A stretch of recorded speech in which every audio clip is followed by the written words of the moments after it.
going on, everybody? Welcome to the Clydesdale Media Podcast. Uh, Patrick Sprague was supposed to be our guest here at 1 o'clock, so haven't had him jump on yet.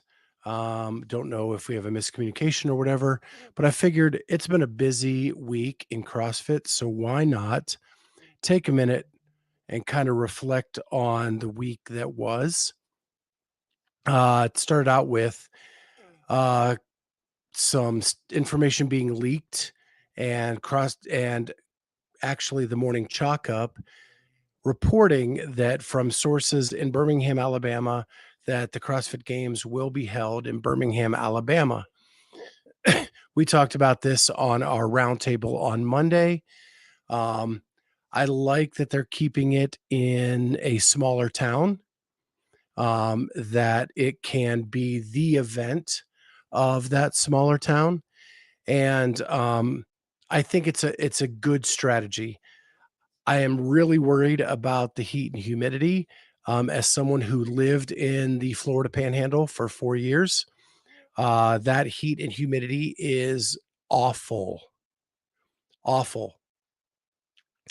Well, I used to play tennis every Sunday afternoon with my friend, and it would get so hot on the tennis court that the soles of our shoes would literally start melting.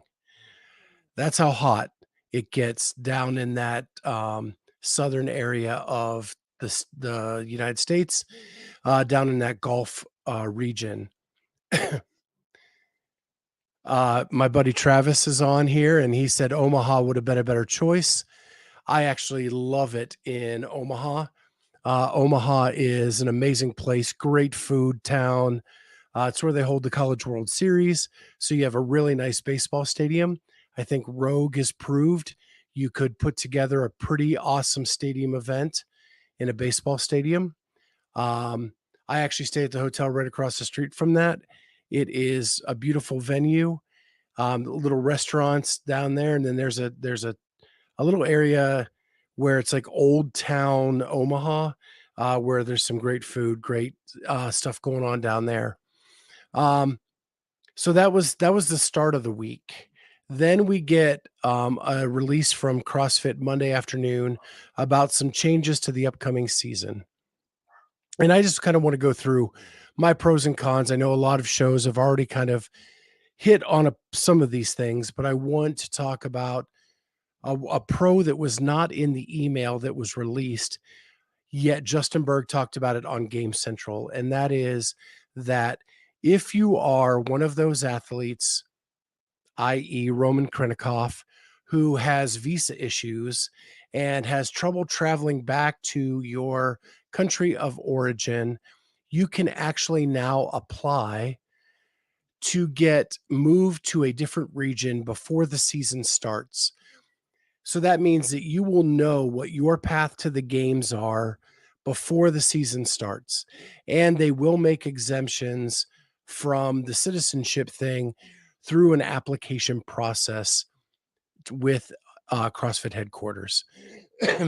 We don't know what the stipulations are with that. We don't know what the criteria are with that.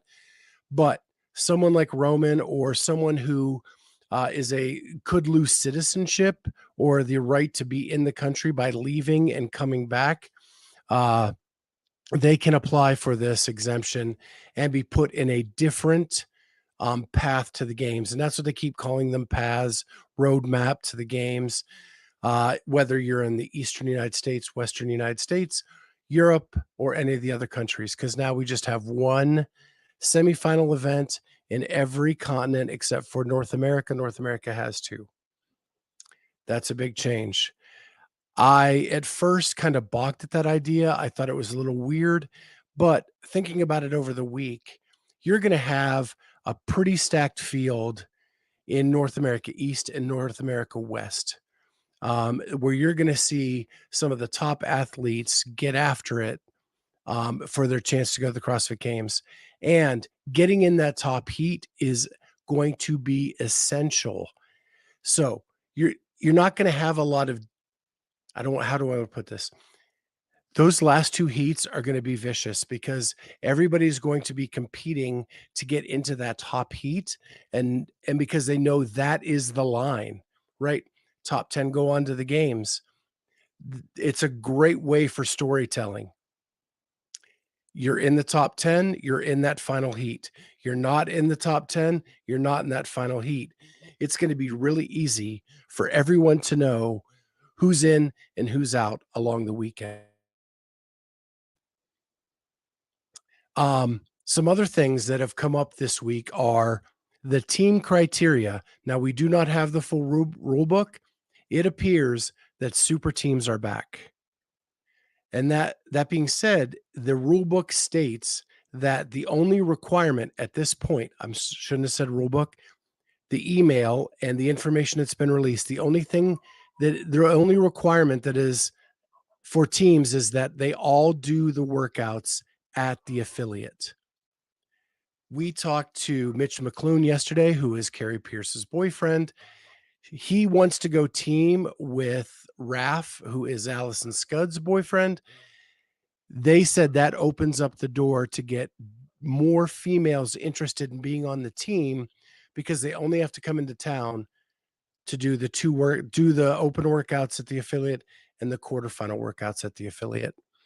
They do not have to be a member. And that is going to open up a lot of opportunity for some super teams. And I think it will make the team competition a lot more dynamic, especially with Mayhem kind of breaking up. It's going to be interesting to see who is going to jump into the deep end to go full on for the CrossFit Games championship. Is Reykjavik going to make another run? Who knows? Uh, we know Norway is going to be up at the top regardless. They have been consistent for the last 2 years. So those are some little things that have been happening this. Um, I'm trying to think what else was released in that um, email. But those were the high points for me, right? That one, that somebody it was in jeopardy of missing out on their opportunity to compete for the games can apply for an exemption. Last chance qualifiers gone now. They are going to use that as the last 2 replacements in any region they deem through some kind of formula that has not been released yet, that that that region, country, continent is a stacked field. So it's going to be interesting to see what they do there. I'm really interested to see the math behind that and wondering who they consulted with.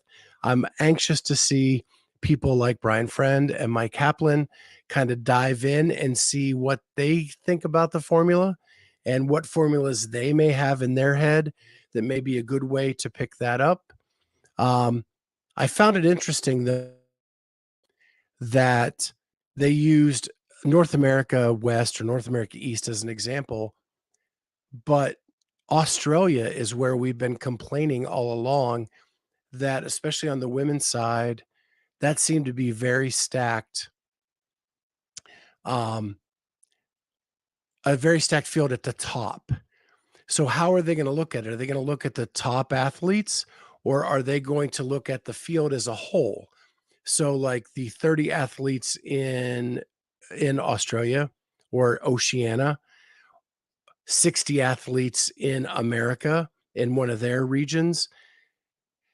How are they gonna look at that? They're gonna view the whole 60 or just the top athletes who are in contention to go to the games? Couple big events coming up this weekend, or not this weekend, but next weekend, we have Masters Fitness Collective. We've had a few of those athletes on. It's gonna be fun. There's some former games athletes gonna be there this time. Some athletes who are kind of coming up and dipping their toe into water because they do have a baby masters athlete division from 30 to 34. So you have some athletes like Dex Hopkins jumping in there to see how he will do against those older athletes. I know I'm excited to meet people like Travis from Vindicate, see Gabe from Paper Street Coffee, people like that that are going to be there as vendors. It's going to be a blast in Fort Wayne. Can't wait to get there next Thursday, kind of get the lay of the land, see what's going on, and get to see everybody there. Following week, we're going to Austin, Texas. We are not. A lot of athletes are. I am so sad I'm missing that because it's the first Rogue I will have missed. But we've got some of the best in the world going at the end of the month. Some people testing their fitness to see if they can compete some of these qualifiers. We've had a lot of the qualifiers on. So that's going to be awesome to see how they do against the best in the world. On the men's side, you've got the champ coming in. He's defending his title at Rogue. You've got people like Patrick Vellner, Roman Krennikov, Ricky Garrard. All that top field from the games is going to be at Rogue. Rogue is a power output event. It's going to be interesting to see Roman in an event that is pretty much his wheelhouse, doing everything up there. So that is a pretty busy month. I can't wait for the rule book to come out to kind of go through, dig in, see some of the details of the stuff that's been released earlier in the week. That's going to be a blast. We will do a show on that in November when that comes out. I have also reached out to CrossFit headquarters for either A, are they going to hold a press conference about all of this information that's been released so that we can ask questions? Or B, if they do not have a press conference, I have lined up that they will give us someone from CrossFit HQ to come on the show and answer questions live about all of the changes to the rule book, the reasoning behind it, what they're looking for, from a third party perspective. I know they've put out a few videos that they have done themselves, but I think we need an opportunity as a third party media company and or the community as a whole should have the opportunity to ask some questions about this information. So they have agreed to either A, have a press conference, or B, give us someone from CrossFit HQ to have on the show to be able to ask some questions to about the changes in the season. This was not a planned broadcast today. We were supposed to have Patrick Sprague on to talk about the Masters Fitness Collective and his team there, and probably a little bit about James and stuff like that. However, there must have been some miscommunication because Kat's the one that actually set this one up. But regardless, I wanted to jump on, talk about some of the events of the week. I'm sure we're going to dive into a lot of this, a lot more detail on Monday on our weekly roundtable. So make sure to tune in for that. If you like what we're doing here, support the channel, hit that like button, subscribe, hit the notifier so you're the first to know when things come out. And hey, we have now qualified as a membership entity. You can join the Clydesdale Media company as a member on the YouTube channel. I don't know the terminology behind that, but you have the ability, if you look below, to sign up as a member. We have one member now. It is Nick from Wad Zombie. He is our first ever member. We're so appreciative of him and all that he has done for us and all that he does for the CrossFit community. So glad to have him as a member. We're going to have some special things that we release to those members, depending on the level you join. The first level is as cheap as the YouTube allows me to make it. So if you want to be a member, jump in, join on, support us in all that we do. That is going to go fund us on traveling to different entities, getting interviews behind the scenes, things like that. With that, I'm done rambling about us and what we're trying to do. I got to say, last promo for us is we did an interview with Noah Olson yesterday about his retirement. If you have not seen that interview, he was very open, frank, and honest about it. Kind of caught us off guard how open he was. I asked him if he thought he could win the games next year. His answer was very surprising. That's in the first 10 minutes of our show. So go check that out. I think you'll like it. He was very open and honest about things that he thinks he did wrong when he first came into the sport. So please check that one out. It's episode 350. on YouTube or wherever you get your podcast. With that, I will see you next time on the Clydesdale Media Podcast.